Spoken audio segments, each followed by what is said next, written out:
Corinne, travailleure sociale au sein de l'association ISOS, pension de famille. Moi, c'est Adjisila Camara, responsable en maison relais chez Habitat Humanisme.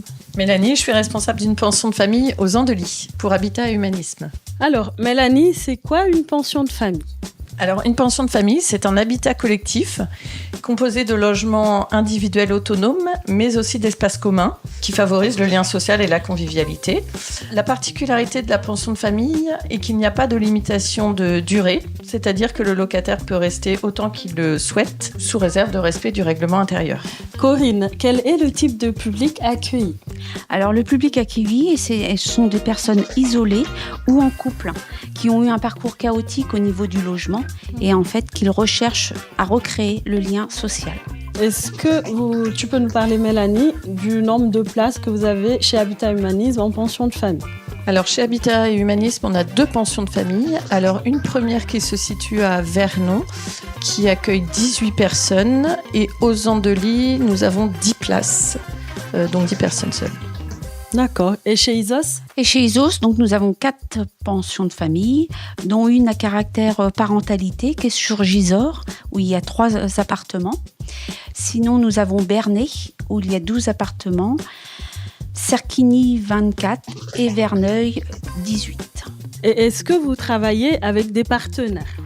Oui, bien sûr. Alors, nous travaillons avec tous les partenaires du champ médico-social du département, tels que les mairies, les CCAS, le département de l'Eure. Au niveau santé aussi, tous les hôpitaux du département, les CMP, centres médico-psychologiques. Enfin voilà, tous les professionnels de santé. Est-ce que j'en oublie, Corinne ? Non, mais sans eux, comment on ne pourrait pas prendre en charge les personnes non locataires dans sa globalité ? Pour finir, je tiens à préciser que sur le territoire, nous avons d'autres associations avec des pensions de famille qui accueillent un public isolé, des personnes seules, mais aussi des familles. Nous avons également d'autres pensions de famille avec d'autres spécificités et pour ça, nous laissons la place aux collègues qui vont vous faire la présentation. Merci Corinne et merci à Mélanie.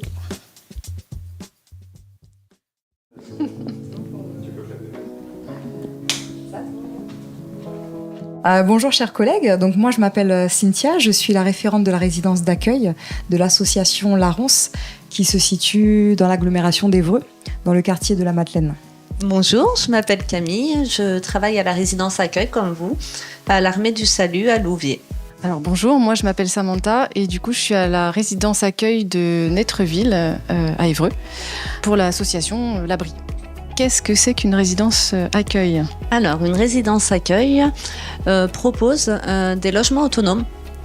Ils accueillent des personnes ayant des maladies psychiques stabilisées, qui ont un suivi de soins aussi régulier. C'est des logements qui n'ont pas de limite de temps. Tout à fait.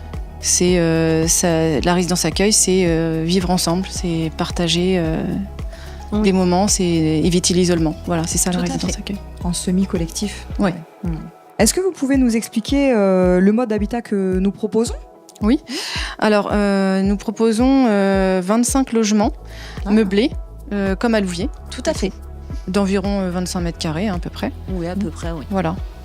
D'accord. Et toi ? Donc, nous proposons 15 logements qui ne sont pas meublés. D'accord. Voilà, donc les personnes arrivent avec leurs bagages. Voilà. D'accord.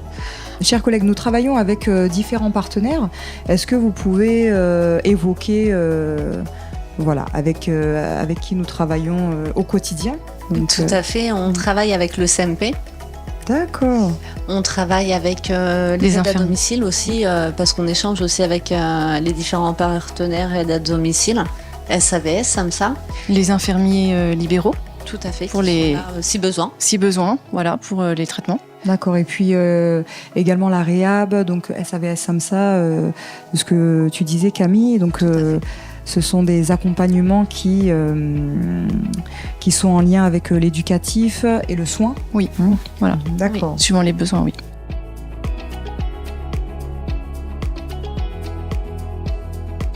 Je vous remercie de m'inviter pour parler un petit peu de la place du dispositif résidence accueil dans la prise en charge des patients en psychiatrie, notamment en ce qui nous concerne, nous, au nouvel hôpital de Navarre. Sans rappeler de la liaison de la relation entre précarité et psychiatrie qui est un petit peu connue.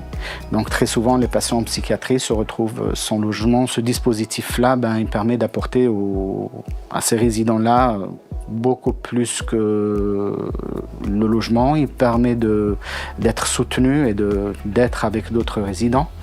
Il permet aussi, avec les agents qui y sont présents, de leur apporter leur aide, qu'ils permettent de faire le lien avec un petit peu tous les services médico-sociaux. Il s'agit d'un dispositif non stigmatisant et non médicalisé de façon générale. Donc là, il s'agit pour nous de mettre en place des projets de vie pour les patients, seul garant de leur stabilité, leur stabilisation, c'est-à-dire une forme de passage de l'hospitalisation à une prise en charge au CMP à l'hôpital de jour.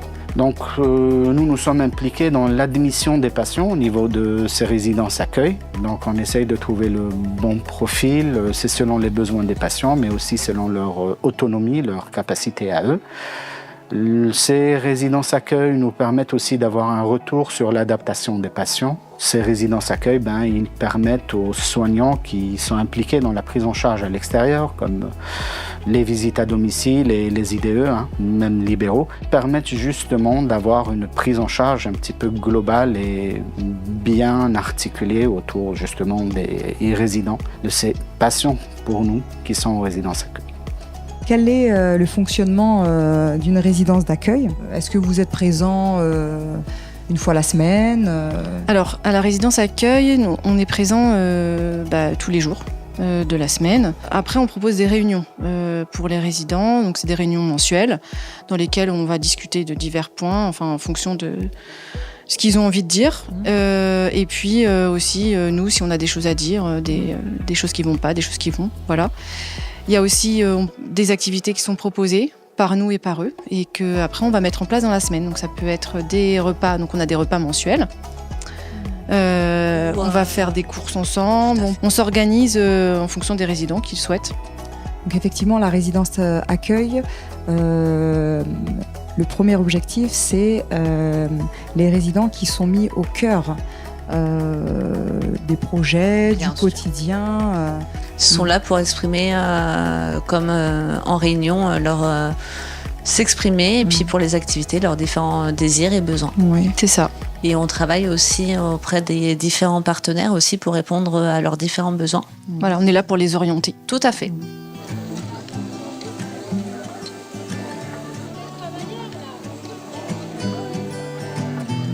Ça fait bientôt 7 ans que je suis en pension de famille. Ça se passe très très bien. Qu'est-ce que ça m'a apporté ? Beaucoup de choses. J'avais pas mal de problèmes de santé, donc j'ai pu m'en occuper. Si j'avais pas été en pension de famille, je sais pas où je serais aujourd'hui. Et je pense que j'aurais pas eu autant de relations avec mes petits-enfants et mes enfants si j'avais été en bas d'un HLM.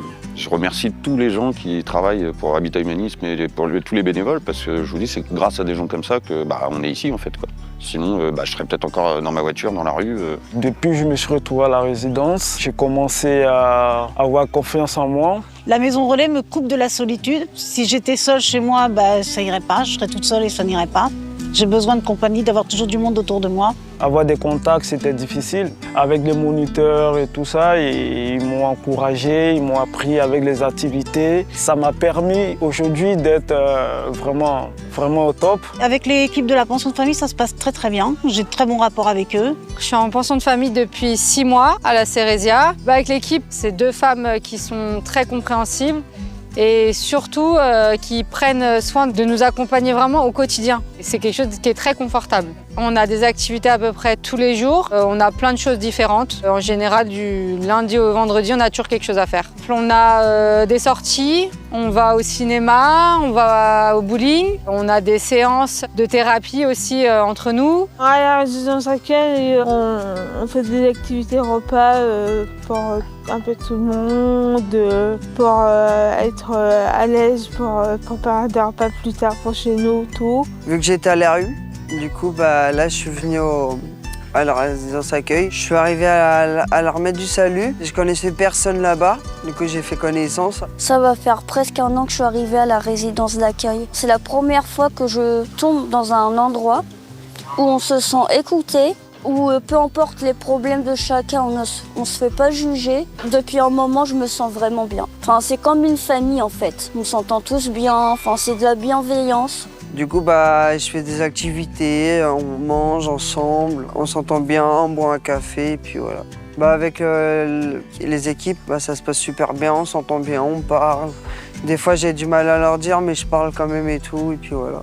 Même les petites réunions en bas où on parle sur ce qu'il y a besoin, ce qu'il faut éviter, ça c'est super bien pour avoir un encadrement. Tous ceux qui hésitent, si vous avez besoin d'aide, n'hésitez pas à vous renseigner sur l'Armée du Salut. Je suis arrivé à la résidence accueil le 6 septembre 2021. J'ai été le premier résident accueilli. Je suis hébergé à l'Abri, qui est une structure de pension de famille. Quand je suis arrivé à Ducy, on a partagé des bons moments avec les autres aussi. Ça se passe bien. En général, ça se passe bien. Les activités sont bien. Je fais mes démarches tout seul, voilà. Je suis autonome. Je suis à la pension de famille depuis 2018, ça fait au moins 5 ans. J'ai longtemps réfléchi parce qu'au début, ça ne me plaisait pas. Je venais de Paris, j'étais habitué et il y avait un moment d'adaptation. Moi, c'est pareil, si on me demande d'avoir un appartement, pourquoi pas pour la suite. C'est pension de famille pour l'instant. Des fois, il y a activité pâtisserie. Depuis que je suis à la retraite, c'est une nouvelle passion.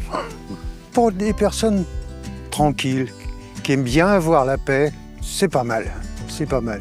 On est quand même à l'abri des agressions externes qu'on peut retrouver en ville, tant qu'on est tranquille, tant qu'on cherche plutôt à s'entendre, être correct, être poli entre nous, tout va bien, c'est formidable. Mais de temps en temps, il y a des altercations, ce qui n'est pas grave, dans la mesure où ça s'arrête à un éclat de voix et puis c'est terminé au bout d'un quelque temps.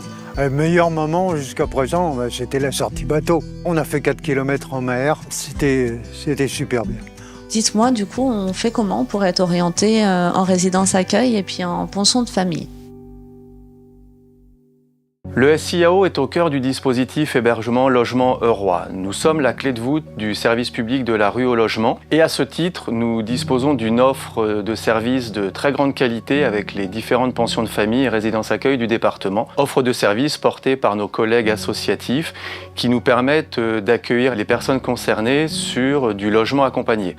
Le travail du SIAO est de recenser l'ensemble des demandes d'hébergement, de les instruire et de vérifier l'éligibilité des ménages à ces différents dispositifs, en prenant en compte que les personnes soient vraiment éligibles au logement, c'est-à-dire suffisamment autonomes pour pouvoir subvenir à la charge locative, et en même temps dans l'adhésion au projet social de l'établissement, c'est-à-dire que les pensions de famille ne sont pas un simple logement. Ça implique aussi une adhésion au projet social, à la vie quotidienne, aux animations proposées, à une vie de famille, en fin de compte, que proposent ces pensions. L'objectif du SIAO est bien de proposer aux personnes concernées un logement adapté au sein de leur territoire. L'accès au logement des personnes les plus vulnérables est la priorité du deuxième plan Logement d'abord 2022-2027.